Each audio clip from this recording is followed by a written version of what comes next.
კანონმდებლობიდან და პროცედურებიდან გამომდინარე პირველ რიგში გზის სტატუსი უნდა ინახოს, მდგომარეობა უნდა ინახოს, შემდგომ კეთდება გზების პროექტი და მხოლოდ ამის შემდეგ არის მისი მშენებლობა შესაძლებელი. ადგილობრივმა თვითმმართველობამ მე დღეს გადმომცა შესაბამისი თხოვნის წერილი, რომელსაც მოსახლეობის მხრიდან საკმაოდ მრავალრიცხოვანი ხელმოწერები ახლავს და ჩვენ სამსახურებში დავამუშავებთ ამ ინფორმაციას, ნახავთ შესაძლებლობებს და შემდგომ ადგილობრივი ხელისუფლების მეშვეობით ვაცნობებთ ადგილობრივ მოსახლეობას იმას, თუ როდის გზის რომელი მონაკვეთის გაკეთება იქნება შესაძლებელი.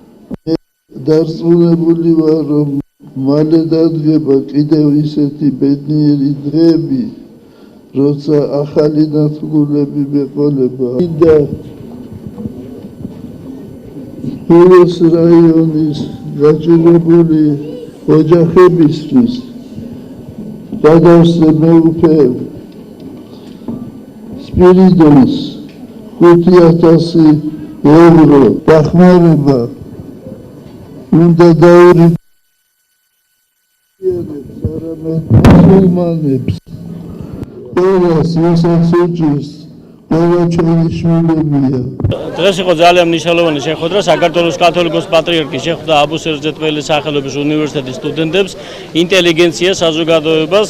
პატრიარქის საპატივცემლოდ გაემართა ადგილობრივი ანსამბლების კონცერტი. ვფიქრობ, რომ იყო ძალიან საინტერესო შეხვედრა, რომელზედაც უამრავი ადამიანი მოვიდა და ეს სტუმრობა გახლავთ ისტორიული აჭარისათვის და განსაკუთრებით მთიანი აჭარისათვის.